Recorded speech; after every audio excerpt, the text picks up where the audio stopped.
Buenos días. Qué bueno es estar aquí con ustedes en esta mañana. Es difícil comprender, bueno, ya estamos en la semana número 6 de una serie nueva que se llama Punto de Partida. Y creo que hemos tenido un buen tiempo en los grupos hablando de esta serie. Yo sé que en mi grupo esta semana, el jueves, hablamos mucho de cómo esto aplica a otras personas y hablamos de lo que sucedió esta semana en la escuela y la verdad que pasamos un tiempo especial con nuestro grupo. Si usted no es parte de un grupo pequeño, lo que llamamos aquí Grupo Vida, pueden ir a la pantalla web, al sitio web nosotros y pueden ver ahí la lista. También a veces tenemos copias aquí en el info bar. Si usted necesita una Biblia esta mañana, levanta la Biblia y creo que Miguel y Liliana le van a... ¿Perdón? Está ahí, ok, está bien. Ahora, vamos a ir al Señor en una palabra de oración y entonces vamos a empezar este mensaje de esta mañana. Creo que es algo que tenemos que pensar mucho porque si nosotros empezamos, por ejemplo, en otra iglesia o en otra religión, ciertas cosas en este mensaje van a chocar con lo que aprendimos como niño. Entonces vamos a ir al Señor en una palabra de oración. Gracias, Señor, por este día. Gracias por tu gran amor. Señor, poderoso es tu santo nombre. Gracias, Señor, porque sabemos, Señor, lo que va a suceder en el final, en los últimos días. Tú vas a venir, Señor, en el cielo con tus ángeles. Señor, no como la primera vez, como siervo, como redentor, pero como rey, como Señor de Señor y Rey de Reyes. Gracias, Señor, por este día. Gracias, Señor, por esta serie que estamos repasando aquí y espero, Señor, que sea una bendición personalmente a cada persona y que también sea una herramienta, Señor, para hablarle a otros acerca de nuestro Salvador.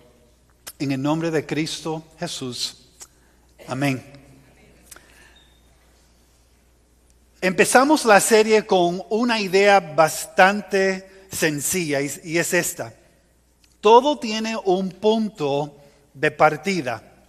Su fe también tiene un punto de partida. Y en cada semana empezamos a mirar temas como ¿quién es Jesús?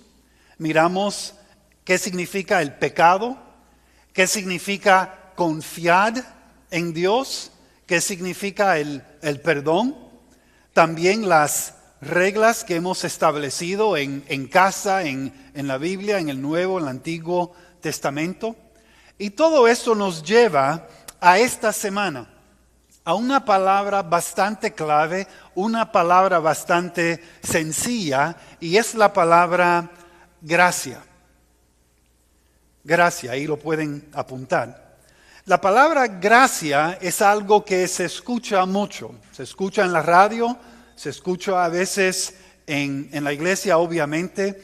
Pero lo que vamos a ver en esta mañana es que nosotros, dependiendo dónde fuimos como niño a la iglesia o si no fuimos a una iglesia, lo que vamos a ver es que todos tenemos en un sentido una dificultad en aceptar la gracia de Dios como Él lo explica en su palabra. Y algo lo que vamos a mirar en esta mañana es este primer punto, y está aquí en su boletín. Tenemos una tendencia de tratar de negociar con Dios. Todos tenemos una tendencia de tratar de negociar con Dios. Y yo creo sinceramente que todos hemos hecho esto. Tratamos de negociar con Dios y decimos, Dios, si tú permites, te prometo que siempre, y podemos llenar el vacío. Señor, si tú permites, te prometo que haré esto o lo otro. Y Dios, si tú permites, yo nunca haré esto. Entonces, siempre que haré y yo nunca. Y a veces es como el señor que está manejando y dice, y este señor se llama José, y él dice, Señor, yo sé que no he hablado contigo por unos 5 años, es José, pero Señor, tengo un examen mañana. Y Señor, yo te prometo, y no estudié esta semana, estaba muy ocupado, pero Señor, yo te prometo, si tú me ayudas a sacar por lo menos una C, yo te prometo, Señor, que voy a empezar a leer mi Biblia diariamente hasta los 90 años, te prometo. Y José va a la clase, próximo día, y saca una C, y empieza fielmente por una semana, y después de una semana, ¿qué hace José? Se olvida. O tenemos a María. Ay, Señor, necesito este trabajo, Señor. Y Señor, yo te prometo, si tú me das este trabajo, Señor, yo voy a diezmar de hoy hasta los 80. Consigue trabajo. Y María después de 2 semanas se olvida de su promesa. O tenemos a Frank. Y Frank dice, Señor, yo sé que hace mucho tiempo que no hemos hablado. Y Señor, yo sé que sinceramente cada fin de semana yo le doy una excusa a mi esposa. Me duele la cabeza, me duele el dedo, tengo gas. Y Señor, son mentiras. Yo te prometo, Señor, por favor, si tú me consigues este préstamo para comprar esta casa, Señor, fielmente, mano a mano con mi esposa, ahí estoy cada domingo hasta que tú nos separas. Consigue el préstamo, después de 2 semanas, ¿dónde está Frank? En el patio o durmiendo el domingo en la mañana. Y finalmente tenemos a Roberto. Roberto dice, yo sé que la última vez que llegué después de las 2 en la noche, me castigaron. Señor, yo prometo, yo te juro que nunca voy a fallar en el grupo. Siempre voy a estar en la iglesia, pero si tú permites que cuando llegue a la casa, papi y mami están dormidos y no me oyen, Señor, sin duda no voy a fallar. Y llegó y estaban dormidos, pero después de unas 2 o 3 semanas, ¿qué sucede?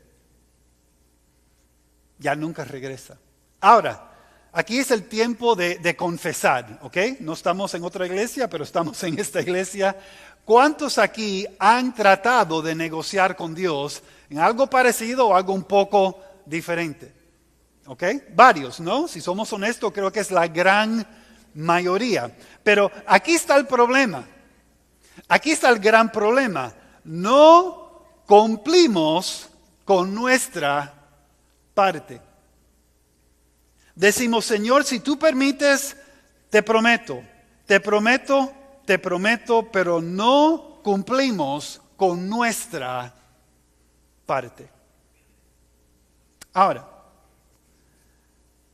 a veces cuando Dios permite ciertas cosas, entonces no le damos la gloria a Dios. ¿Qué decimos? ¡Qué dichoso soy! ¿Cuántos han dicho eso? ¡Qué dichoso soy! Eso no existe. Si Dios permite algo, no se trata de ser dichoso o no. Pero es interesante porque cuando recibimos la respuesta que deseamos, es tan interesante que la mayoría de los casos decidimos no continuar con nuestra promesa. Ahora, hay 2 suposiciones que tenemos que considerar. La primera, aquí está. Creemos que Dios sabe que existimos. Si estamos tratando de negociar con Dios, entonces eso implica que yo creo que Dios me conoce. Que Él puede identificarme como una persona con necesidades básicas. Que Él sabe mi nombre, mis circunstancias y también que le importa. La segunda cosa es que creemos que tenemos algo que Dios quiere. Creemos que tenemos algo que Dios quiere. Por ejemplo, Señor, si si tú me ayudas con esto, entonces, Señor, te voy a dar un poco de asistencia el domingo en la mañana. Señor, si tú me das esto, entonces voy a poner un poco de dinero en la ofrenda el fin de semana. Señor, si tú me das esto, entonces yo voy a hacer esto. Y eso sinceramente viene de nuestra cultura. Si uno sale a un restaurante y está ahí el servidor y ellos le están ayudando, nunca se me olvida cuando el hijo mío era más pequeño, me decía, papi, ¿por qué la factura dice una cosa, el recibo, pero tú siempre dejas más? ¿No le pagan ya suficiente? ¿Por qué le tienes que dar más? No entendía. Ahora, cuando él empezó a ganar su dinerito, le costó más dar una propina. Pero se espera cuando uno está en un restaurante y le están sirviendo que uno deja una propina. Ahora, no está en la entrada, en la puerta, dice cuando usted come aquí, tiene que dejar por lo menos un 15%. Si hay 8 o más personas, un 18%. Si son de Hialeah, un 30%. No dice eso, no dice eso. Pero se supone que es algo normal. Usted me ayuda, yo le doy. Usted me está sirviendo, yo le doy. Y a veces pensamos que Dios es así. Dios quiere algo de mí. No, Dios no necesita algo. Miren aquí, por favor. Dice, Dios no quiere algo de usted. Dios quiere algo para usted. Y esta frase es pequeña, pero es bastante importante. Dios no quiere algo de usted. Dios quiere algo para usted. Ahora, dígale a su vecino, paren de escribir, dígale a su vecino en esta mañana, Dios no quiere algo de usted, Dios quiere algo para usted. Ahí está. Dígale a su vecino. Ahora, ¿por qué tenemos que repetir eso? Porque si no tenemos cuidado, vamos a aplicar algo cultural a lo espiritual. Y nunca debe ser así. ¿La cultura cambia, sí o no? Sí. ¿Los valores en la cultura cambian, sí o no? Sí. Pero el creyente no debe seguir los valores del mundo, los valores de la cultura. El creyente debe seguir los valores del reino de Dios. Es completamente diferente. Segundo punto, dice, usted no tiene nada que Dios necesite. No lo creo, sí es cierto. Ni siquiera tiene nada que Dios quiera. Marcel, yo no tengo nada para ofrecerle a Dios. No. Dios no necesita nada de mí. No. Entonces, ¿por qué Dios hace las cosas? ¿Por qué Dios perdona? ¿Por qué Él hace todo esto? Por su gracia. Sí, pero me siento obligado en darle algo. Sí, yo entiendo. Pero eso no es para recibir la gracia, eso es en respuesta a la gracia de Dios. Ahora, aquí está la palabra otra vez. Una palabra muy importante, gracia. Y esto es algo que tenemos que enfocarnos en esta mañana, porque la gracia es donde se une toda nuestra fe. Estaba hablando con mi amigo Jadniel, nuestro socio en Cuba, y yo cuando estuve ahí había un señor que dibujaba muy bien y yo le pedí, por favor, ¿me puede hacer este dibujo de arte? Quiero regalárselo a mis padres. Y él me dijo, sí, pero ¿cómo lo vamos a llevar de Matanzas a Miami?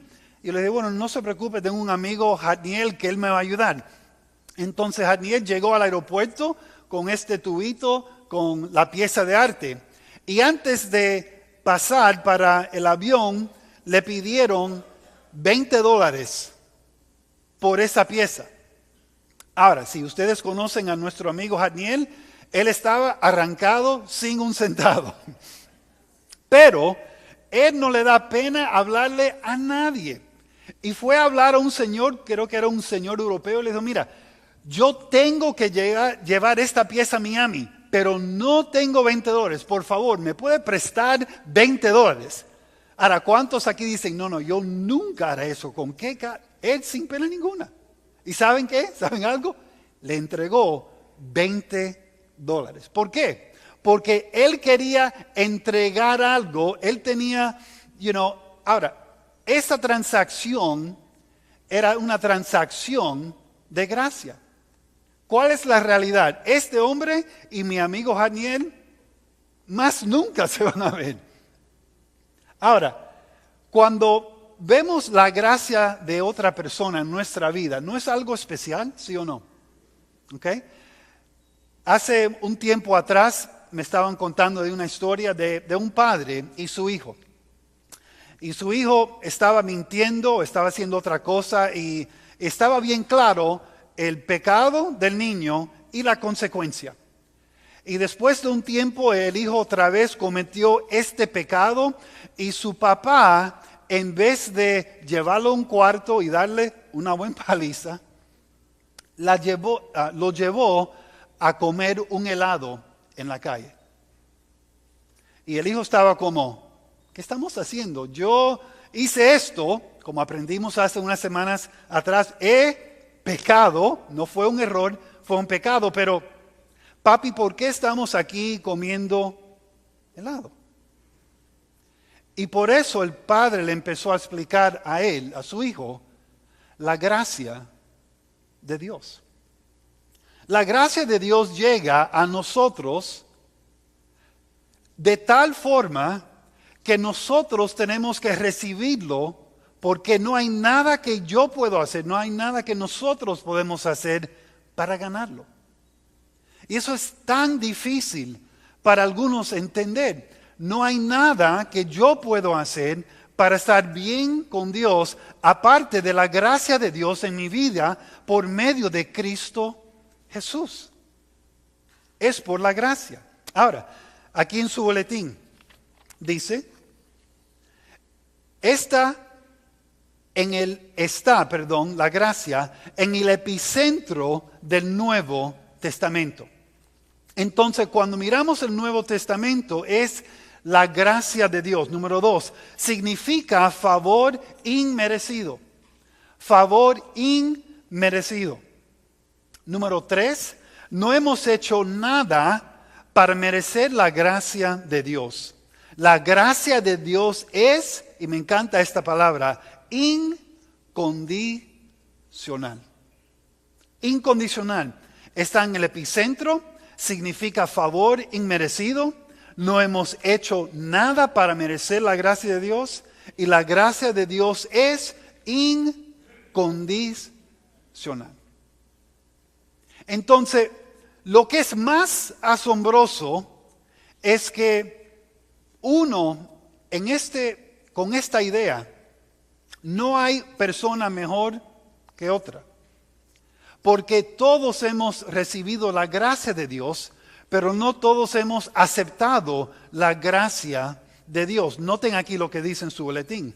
Dice la persona que reparte la gracia, ¿quién es Dios? Es siempre el héroe.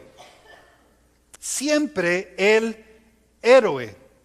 Los niños están de viaje en su camping y yo y Yami ayer tuvimos un tiempo solo mirando Spider-Man.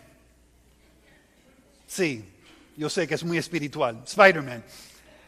Y Spider-Man en la película es el héroe. Entonces, él recibe la gloria, él le dicen, wow, felicidades, qué buen hombre. Pero en la historia de la humanidad hay un héroe y es Dios. Entonces, el enfoque no es en la persona, ay, qué persona tan buena. No, todos somos ¿qué? Pecadores, todos somos separados de Dios. En Cristo Dios ha unido a las personas con Él. Y finalmente aquí dice, la gracia es recibir lo que uno no merece. Ahora, a veces confundimos las palabras estas dos palabras, la misericordia y la gracia. Aquí está una definición. La misericordia significa no recibir lo que uno merece. La misericordia es cuando Dios nos ayuda a salir de una situación que es imposible para nosotros salir con nuestra propia fuerza. Número 2, la gracia es recibir lo que sabemos que no merecemos. Ahora, esta gracia, esta misericordia es el centro del cristianismo. El centro del cristianismo. Cuando uno empieza a estudiar todas las religiones, y uno puede escoger cualquiera, toda religión dice, yo tengo que hacer esto para posiblemente, espero, quedar bien con Dios. El cristianismo dice, ya todo está hecho.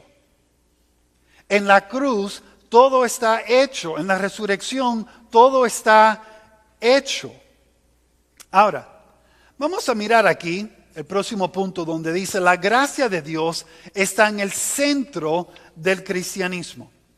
Y vamos a mirar el versículo que aquí está en su Biblia, en el boletín. Si tienen su Biblia, ábranlo por favor a Efesios 2.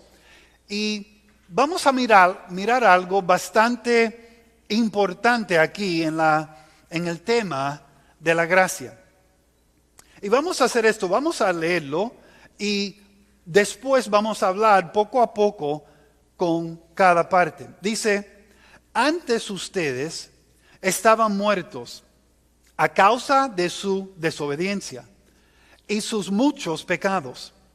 Pero Dios es tan rico en misericordia y nos amó tanto que, a pesar de que estábamos muertos por causa de nuestros pecados, nos dio ¿qué? Vida cuando levantó a Cristo de los muertos. Es solo por la gracia de Dios que ustedes han sido salvados. Vamos a repetir esa frase, ¿listo? Es solo por la gracia de Dios que ustedes han sido salvados. Ahora, los que no tomaron café, vamos a hacerlo otra vez, ¿listo? Es solo por la gracia de Dios que ustedes han sido salvados. Ahora, Dios los salvó por su gracia cuando creyeron. Ustedes no tienen ningún mérito en eso. Es un regalo de Dios. La salvación no es un premio por las cosas buenas que hayamos hecho. Así que ninguno de nosotros puede jactarse de ser salvos. Ahora vamos a regresar al principio. Dice, antes ustedes estaban, ¿y cuál es la palabra? Muertos. Ok, subrayen esa palabra, muertos. La idea de ser muerto es separación. Cuando la Biblia habla acerca de eso, es una separación del eterno Dios por el pecado que hemos hecho. Ahora, si nosotros éramos muertos y Cristo entró y nos dio vida, entonces la persona que recibe el crédito por nuestra vida nueva es ¿quién? Es Cristo. No es la persona.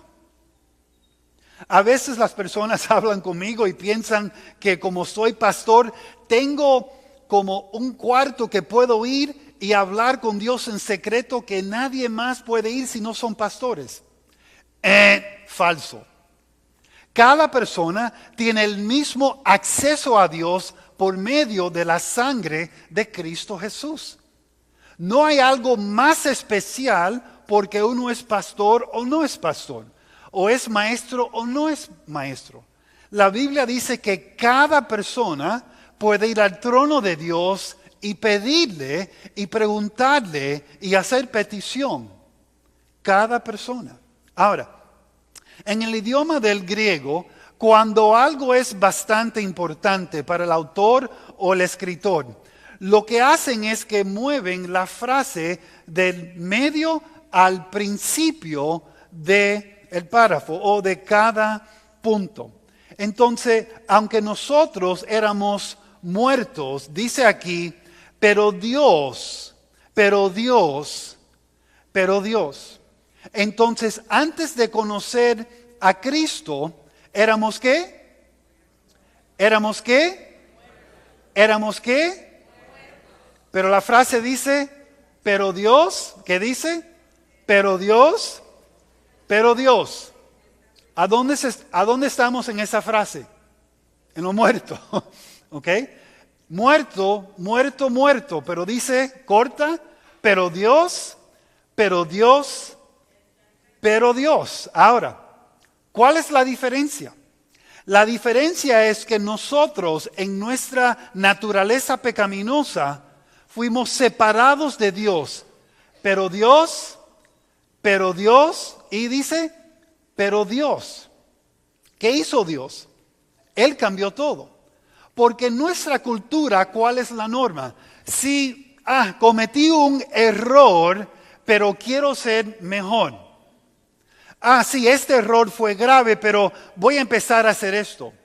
Y la diferencia es que la persona trata de trabajar, trata de cambiar, trata de decir, ok, Señor, ahora de este punto y adelante yo prometo. Pero noten la frase aquí. Pero Dios es tan, ¿y qué es la palabra? Rico en ¿qué? Misericordia. Ahora, subrayen eso en su boletín. Rico en misericordia. Aquí está la pregunta. Si Dios es rico en misericordia, ¿qué significa? Cuando Él ve a la persona en su condición, Dios ayuda a esa persona a salir de su condición. Aquí está la pregunta. Cuando nosotros veamos a alguien, o una persona, o un grupo de personas, en una condición que no pueden salir de esa condición, ¿tenemos una misericordia rica para ayudarles? Cuando vemos a una persona que está sufriendo, mi mamá, por ejemplo, está en un centro de rehabilitación, se cayó, se partió su pelvis en 3 partes, su brazo en 2 partes, y ese lugar está lleno de personas que están en ese proceso de rehabilitarse. Pero cuando uno está pasando por los cuartos, uno ve una persona que no se puede levantar, la otra persona no puede caminar, la otra persona está gritando por ayuda y es algo que, wow, es impresionante.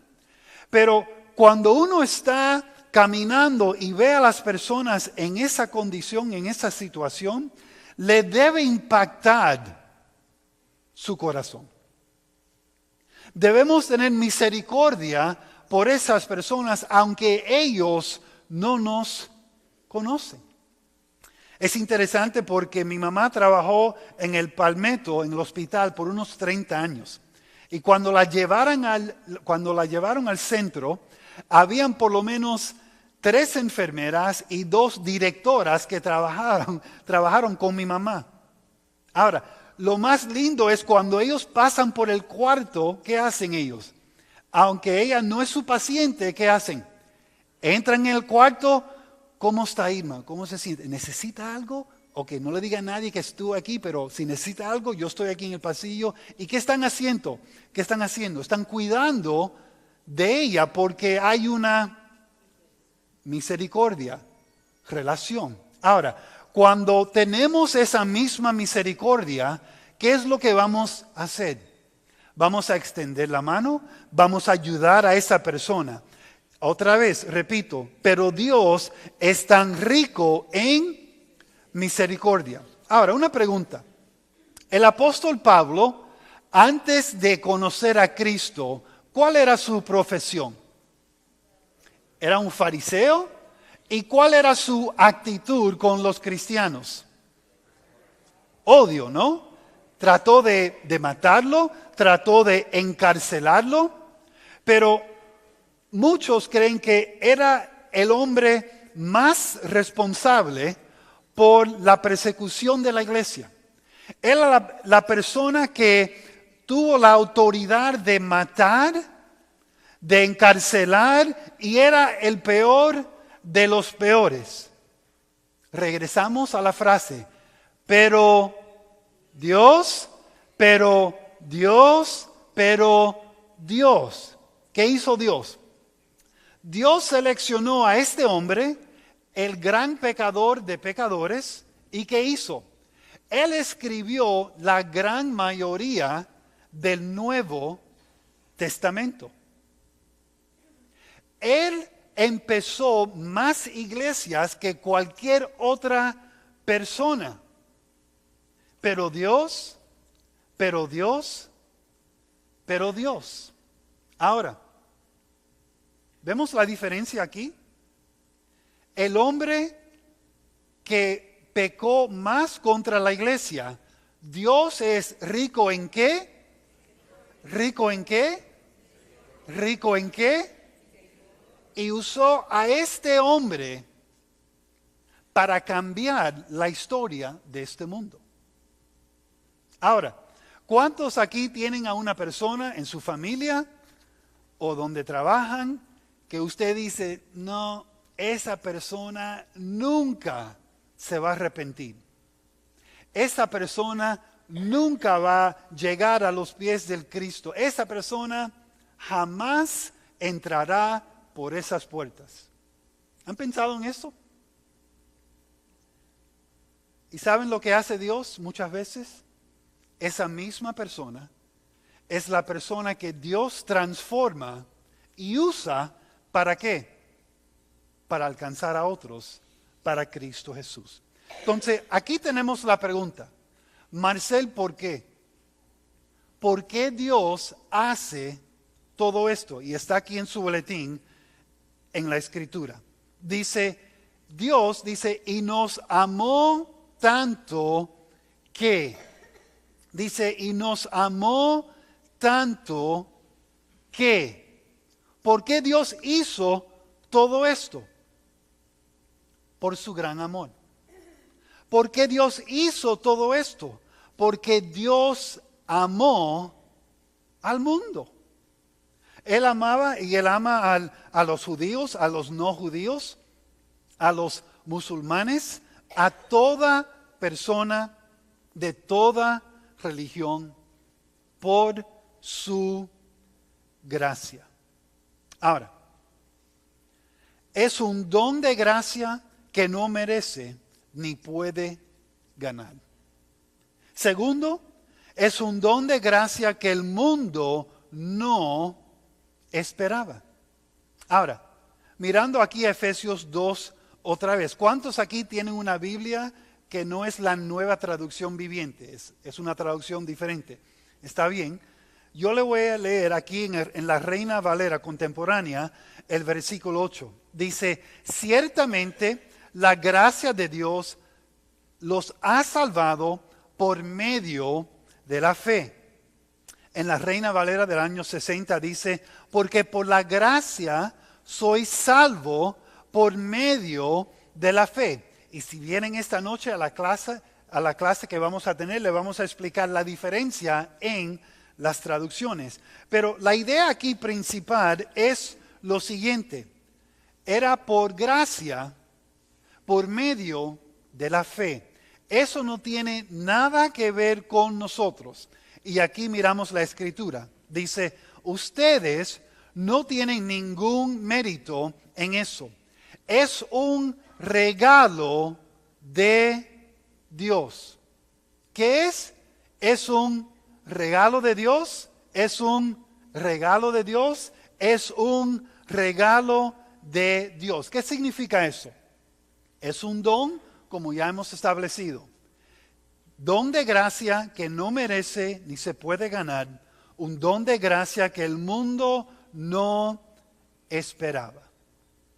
Ahora, la gracia de Dios es algo que nosotros, al escucharlo por primera vez, muchas veces nos costó algo por entenderlo. Porque es tan diferente de lo que estamos acostumbrados. Es tan diferente de, bueno, yo prometo si tú me haces o si tú me haces esto, yo voy a hacer esto. Es tan diferente que vemos en nuestra cultura que nos cuesta a veces entenderlo. Pero dice aquí en su boletín, ¿qué norma usará para determinar su relación con Dios? ¿Su comportamiento o la gracia de Dios?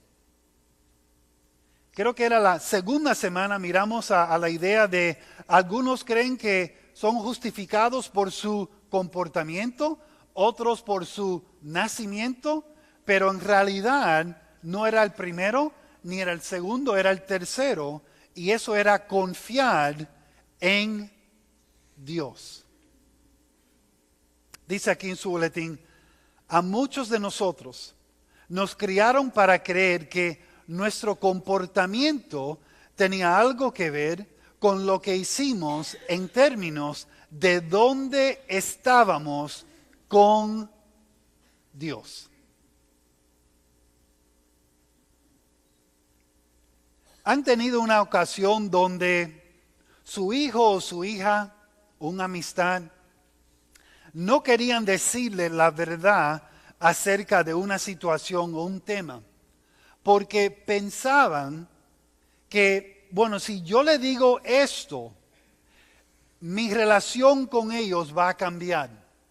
Posiblemente no me van a amar de la misma manera que me han amado. Posiblemente no me van a tratar de la misma forma que me han tratado. Y lo que vemos con Dios es que no hay nada que nosotros podamos hacer que va a ser algo como, ¡ah! No esperaba eso. Dios nos ama, punto. Él no me ama más si soy pastor o no soy pastor. Él no me ama más si tengo un trabajo o no tengo un trabajo. Él no me ama más si vivo en este lugar o en este lugar. Dios me ama, punto.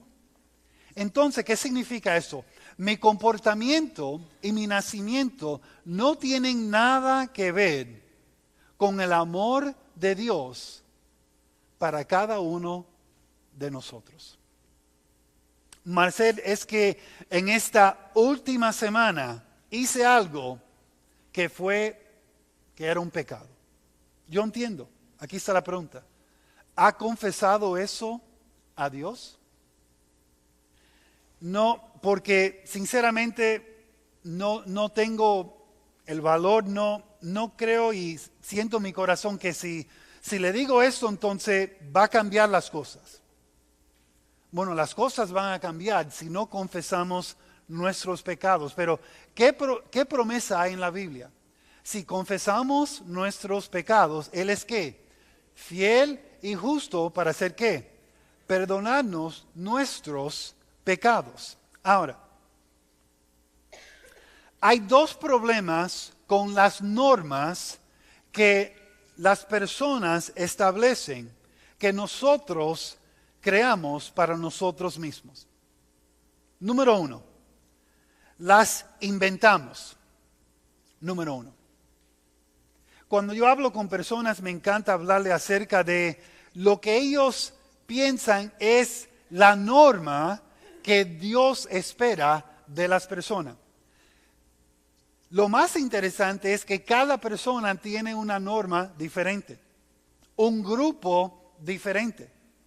Segundo, no somos consistentes con seguir la lista que creamos. Entonces, cuando creamos esta norma, entonces no somos consistentes con esa lista. Cuando estoy haciendo una conferencia para parejas, por ejemplo, y tenemos un punto de aplicación, y le digo a los participantes, bueno, vamos a escribir aquí un punto de acción que puedan poner en práctica esta semana y la otra semana y este año. Excelente, ¿están motivados? Sí, vamos a hacerlo. Y empiezan a escribir. Mi nueva norma es, cuando veo a mi esposo, le doy un beso y un abrazo y le digo, papi, tú eres lo mejor.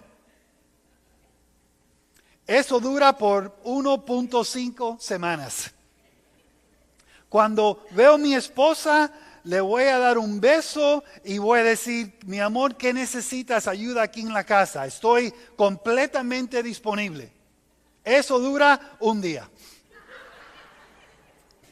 Entonces establecemos normas, pero somos horribles en cumplir con esas normas. Y muchas veces empezamos con una A y después de una semana es que una F. ¿Por qué? Porque así es y así no debe ser, pero es. Ahora, dice aquí en su boletín, nuestro sistema de creencias puede estar bíblicamente informado, pero bíblicamente inexacto. Dice, las personas a menudo creen que hay una combinación de cosas que nos hacen ser justificados con Dios. Pero, ¿qué hemos aprendido ya? Antes de conocer a Cristo, nuestra condición era, ¿cuál es la palabra? Muertos. Muertos, muertos. ¿Qué puede ser un muerto? Nada. Pero llegamos a la frase que, pero Dios, pero Dios, pero Dios. Y encontramos que la gracia de Dios. ¿Y qué es la gracia de Dios? Un regalo, un regalo, un regalo. ¿Quién es el héroe en todo esto? Dios. ¿Nosotros somos el héroe? No. ¿No somos el enfoque, perdón? No. Ahora, aquí vamos a la otra parte. Dice Efesios 4:5. Dios los salvó por su gracia cuando creyeron. Ustedes no tienen ningún qué. Por favor, subrayen esa frase en su boletín. No tienen ningún mérito en eso. ¿Qué significa eso, Marcel? Significa no se trata de ti. Esta obra es completamente de Dios. Sí, Marcel, pero yo tuve suficiente fe. Esa fe vino ¿de quién? De Dios. Esa gracia vino de Dios. Es un regalo, es un regalo, es un regalo. ¿Y qué dice aquí? No tienen ningún mérito, no tienen ningún mérito, no tienen ningún mérito. ¿Por qué? Es un regalo de Dios, es un regalo de Dios, es un regalo de Dios. Ahora, estuve pensando en esto ayer y hoy en la mañana. Una persona en mi vida hace unos años atrás, ellos pensaban que eran, no Dios, pero caminando muy cerca con Dios. Y ellos empezaron a juzgar varias personas porque no eran lo suficiente religioso o fiel como ellos en su andar espiritual. Y un día esa persona cayó en un gran pecado. Y esa persona fue restaurado después de un tiempo. Esa persona, la verdad, experimentó la gracia de Dios en una manera que nunca lo ha en tiempos antes. ¿Y saben lo que cambió? Esa persona, cuando escuchaba la palabra gracia, ya tenía más sentimientos. Ya no era tanto, qué buen soldado de Cristo soy. Es, o era, o cambió, si no fue por la gracia de Dios, estuviera en malas condiciones. Lo que vemos aquí es que cuando una persona cree que están bien, sí, soy un pecador, pero no como ellos, no como este. Esa persona ve la gracia de Dios con lentes rayados. Pero cuando una persona realmente entiende que sin la gracia de Dios soy muerto, soy muerto, soy muerto. La gracia de Dios no va a ser tan asombroso. Pero cuando yo entiendo eso, la gracia de Dios muchas veces nos conmueve ¿a qué? A llorar,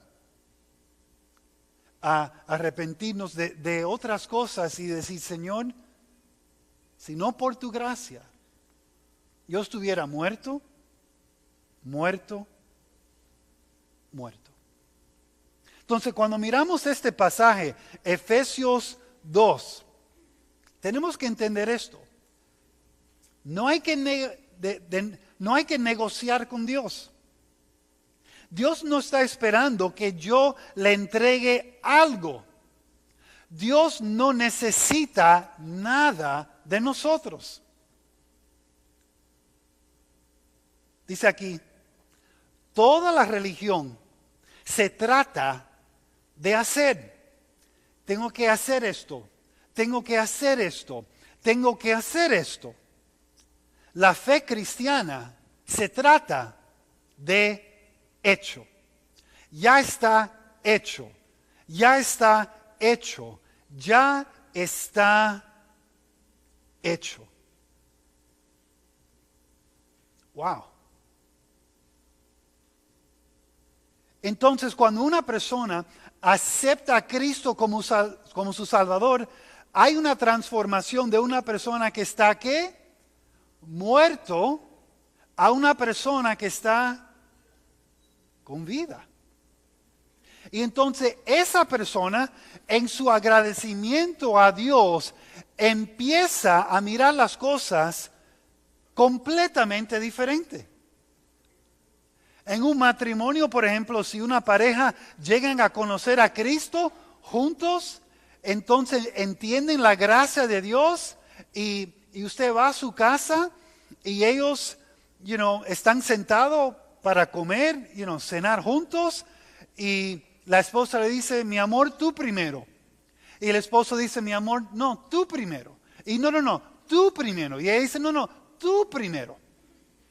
Y después el domingo en la iglesia, ¿dónde quieres ir a comer, mi amor? Y ella dice, donde tú deseas, mi cariño. Y él le dice, no, donde tú deseas, mi amor. No, donde tú deseas, donde... ¿Qué es eso? Eso es vivir en la sombra de la cruz y la gracia de Dios. Yo jamás pondría a una persona primero si Dios no hubiera cambiado mi corazón. Y muchos aquí también. Porque sin Cristo el enfoque de nuestra vida es ¿quién? Yo. Ahí está la diferencia. Ahí está la diferencia. Ahora, todo lo que hacemos es siempre en respuesta a lo que Dios ya ha hecho por nosotros. Todo lo que hacemos es siempre en respuesta a lo que Dios ya ha hecho por nosotros. Ahora, antes de guardar su boletín, vamos a regresar a Efesios 2 y vamos a leerlos juntos. ¿Listo? Vamos a leerlo. Póngase de pie, a estirarse un poquito. Y vamos a leer Efesios 2 juntos.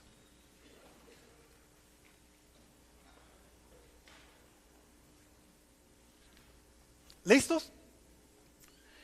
Antes ustedes estaban muertos a causa de su desobediencia a sus muchos pecados, pero Dios, tan rico en misericordia, y nos amó tanto que, a pesar de que estábamos muertos por causa de nuestros pecados, nos dio vida cuando levantó a Cristo de los muertos. Es solo por la gracia de Dios que ustedes han sido salvados. Dios los salvó por su gracia cuando creyeron.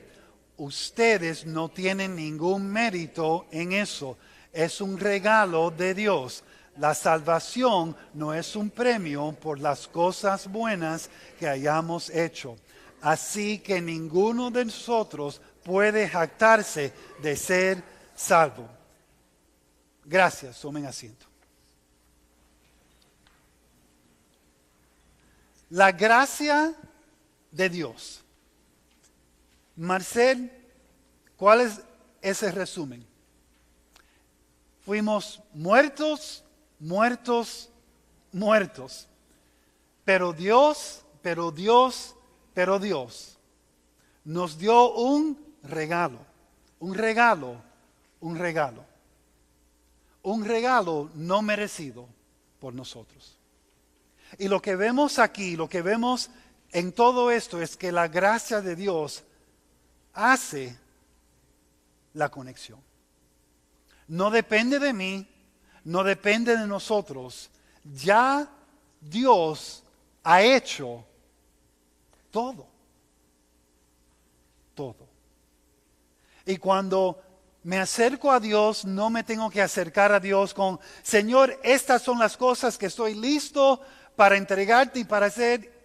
Eso no tiene nada que ver con el amor de Dios para cada persona, aquí y en el mundo entero.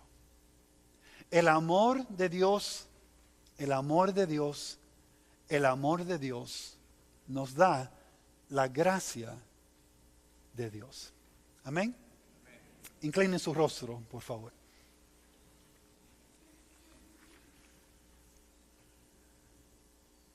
Señor, estamos tan agradecidos por la gracia de Dios.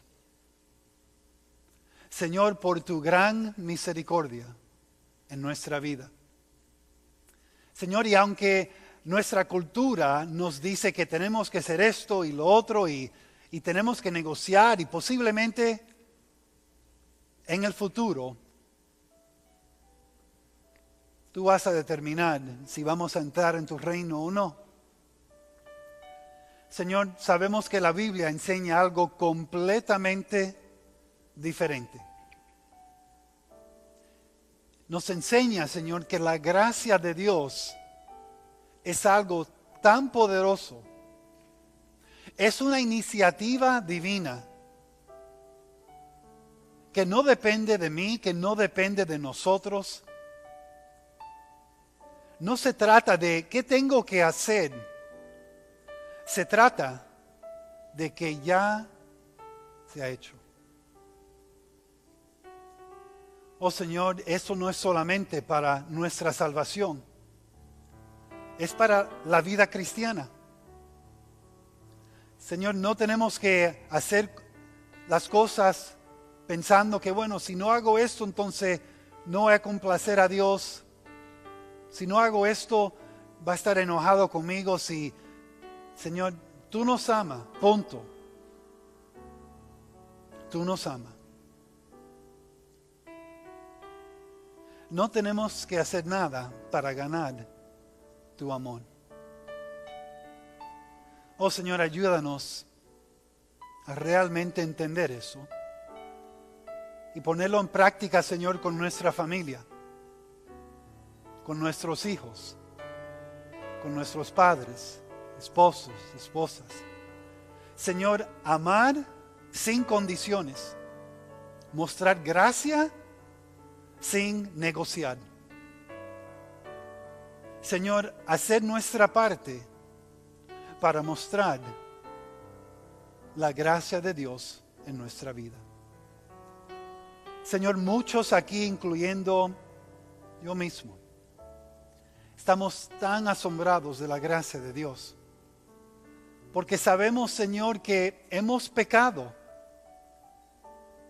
Sabemos, Señor, que éramos muertos, y sin Cristo Jesús revelado, sin Cristo Jesús, nuestro Salvador, que fue a la cruz, murió por nuestros pecados, derramó su sangre, que resucitó de los muertos. sin Cristo en nuestra vida, no hubiera la esperanza que tenemos hoy.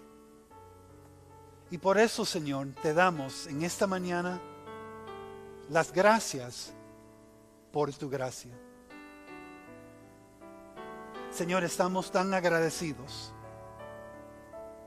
cuando pensamos en la cruz y pensamos en tu gran amor. Oh Señor, tú pones una canción en nuestro corazón. Gracias, mi Dios. Si usted está aquí en esta mañana y no conoce a Cristo, ahí donde está, puede empezar una relación con Él hoy. Solamente háblale ahí donde está. Dígale: Señor, yo creo que Cristo es el Señor. Él es el Salvador que murió por mis pecados, que resucitó de los muertos. Yo sé, oh Dios, que soy un pecador y necesito su perdón. Señor, perdóname por mis pecados. Señor, límpiame de toda maldad. Señor, yo acepto a Cristo en esta mañana como mi Salvador. Ayúdame, oh Dios, a empezar a crecer en esta gracia tan asombrosa. Gracias, Señor, por todo lo que tú has hecho. En el nombre de Cristo Jesús, nuestro Dios, nuestro Redentor, nuestro Salvador, te lo pedimos. Amén.